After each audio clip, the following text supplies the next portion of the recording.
Saudara-saudara yang dikasihi oleh Tuhan, selamat malam. Salam saudara-saudara. Bistan malam ini mari kita dasari dengan firman Tuhan yang kita jadikan dasar dalam bistan malam ini. Diambil dari kitab Roma 14 ayat 1 sampai dengan ayat 12. Sebelum kita membaca dan merenungkannya, mari terlebih dahulu kita berdoa, memohon berkat kepada Tuhan. Mari kita berdoa.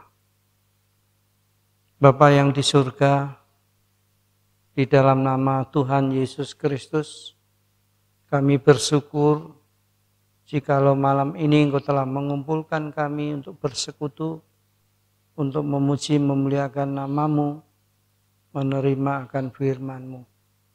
Sebentar lagi Tuhan, kami akan membaca firman-Mu yang menjadi dasar biston pada saat ini. Kiranya Tuhan yang menyiapkan hati kami, membuka hati kami untuk menerima firman-Mu dengan baik.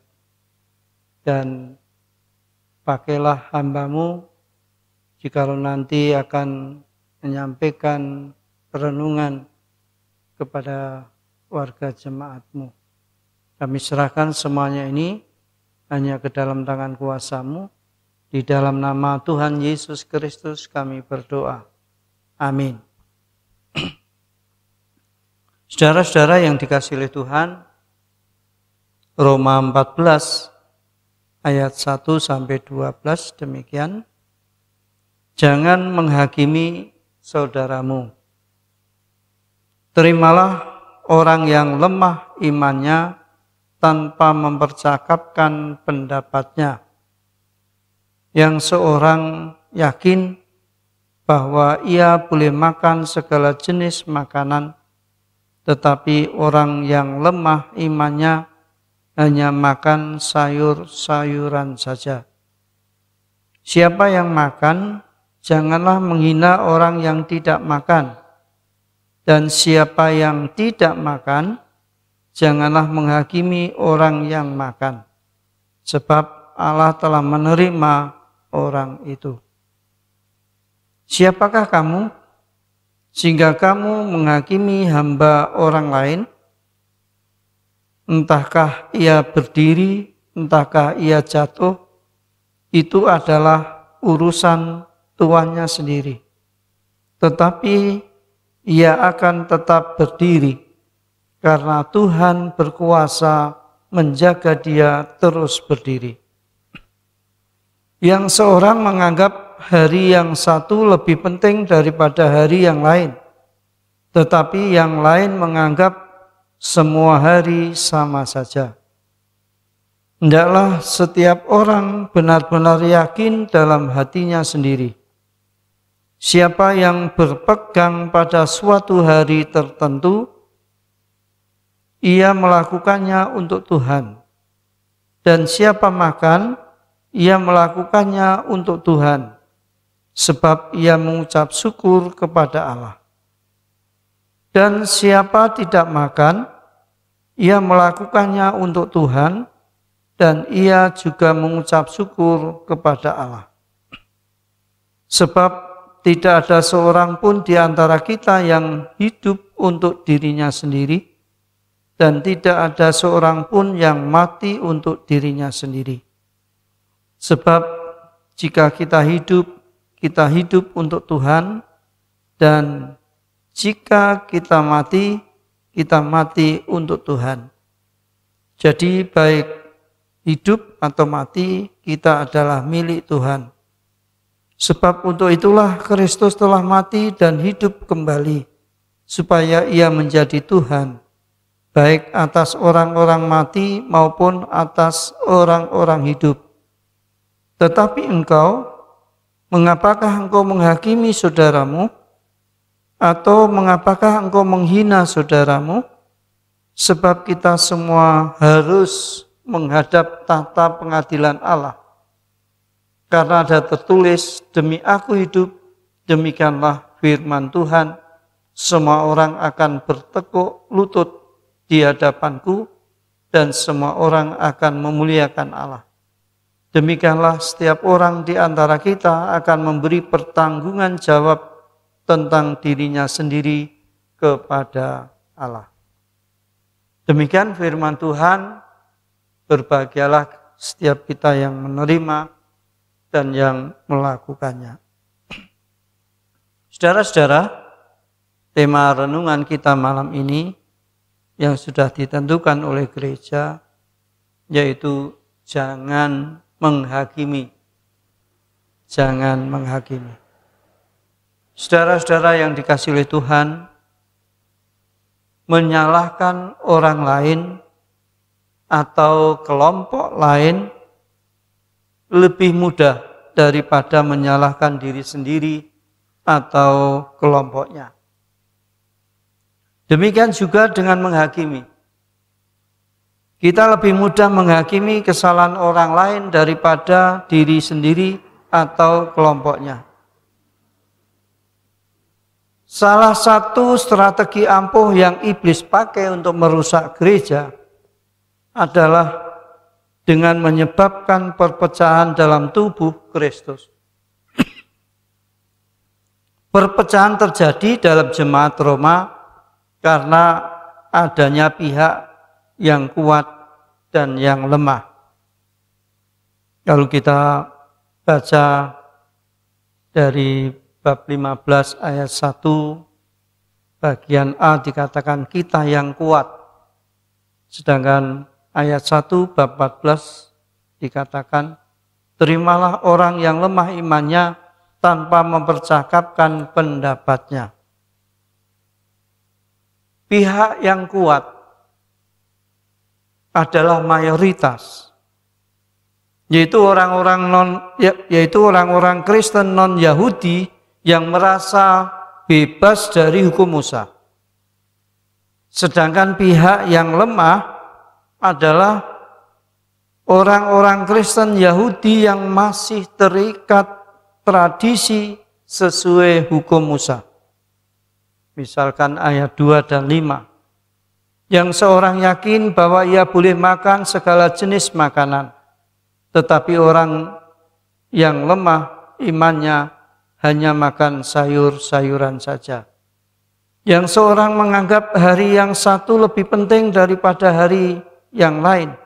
Tetapi yang lain menganggap semua hari sama saja.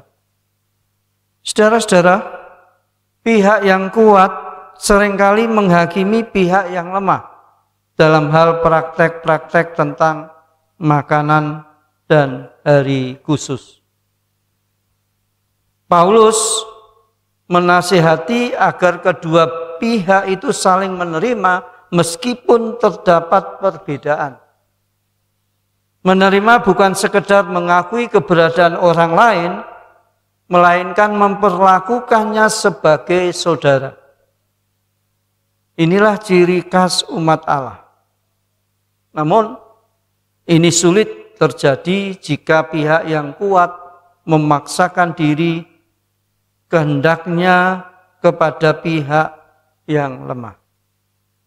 Saudara-saudara, alasan penting mengapa anggota tubuh Kristus harus saling menerima satu sama lain adalah karena Allah telah menerima orang itu. Ayat 3 dikatakan, siapa yang makan janganlah menghina orang yang tidak makan. Siapa yang tidak makan janganlah menghakimi orang yang makan, sebab Allah telah menerima orang itu. Maka siapakah kita sehingga merasa berhak menolak dan menghakimi orang yang telah diterima Allah? Karya Kristus yang telah memperdamaikan manusia dengan Allah janganlah dinodai dengan penolakan anggota tubuh Kristus satu sama lain. Kristus telah mati dan membuktikan dirinya sebagai Tuhan.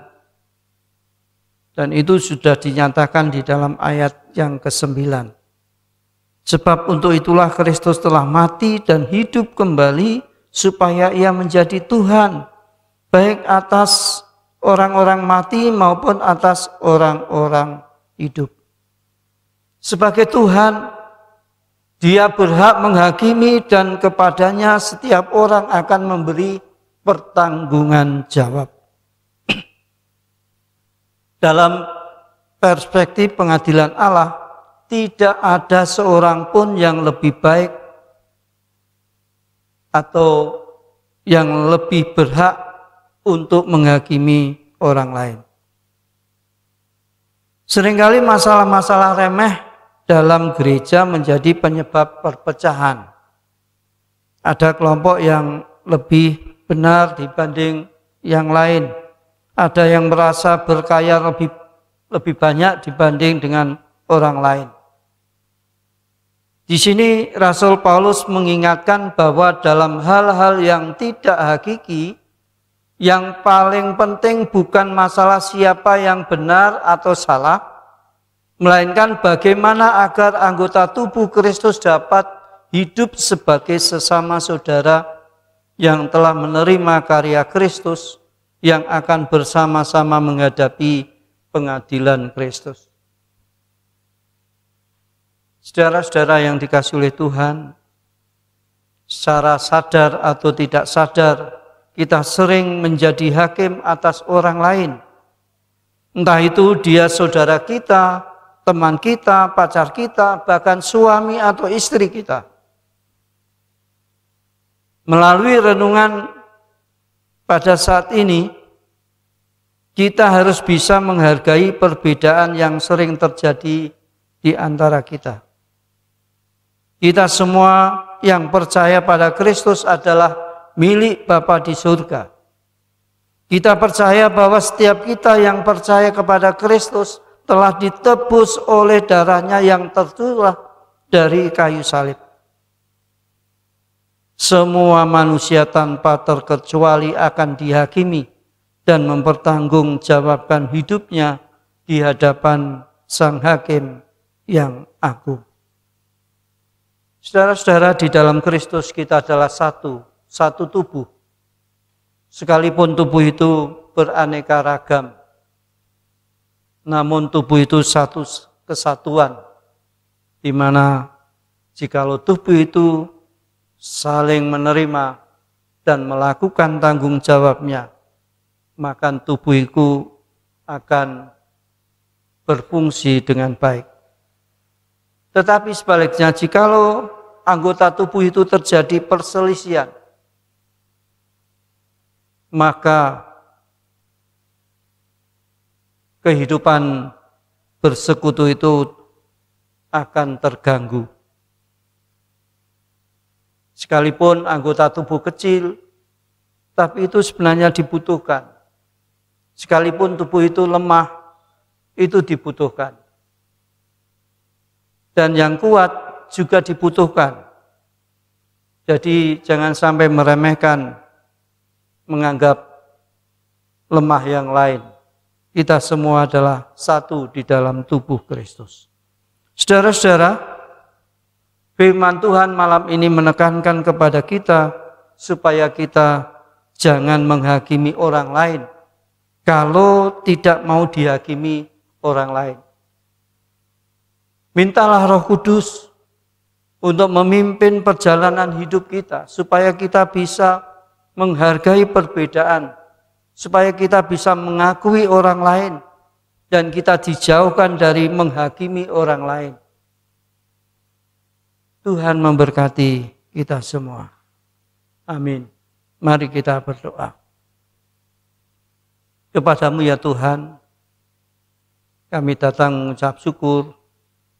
Engkau telah mengingatkan kami supaya dalam kehidupan bersama kami yang kuat, yang lemah boleh saling menerima satu dengan yang lain.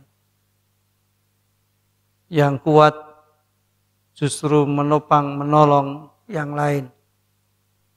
Dan yang lemah juga mau menerima masukan atau menerima imbuan dari orang lain.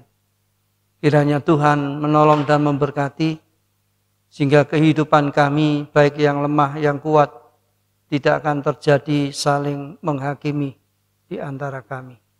Roh Kudus, bekerjalah atas kami dalam kehidupan bersama, bersekutu, supaya kami boleh hidup berdampingan dengan baik, saling mengakui perbedaan, saling mengakui satu dengan yang lain, seperti kami mengakui diri kami sendiri.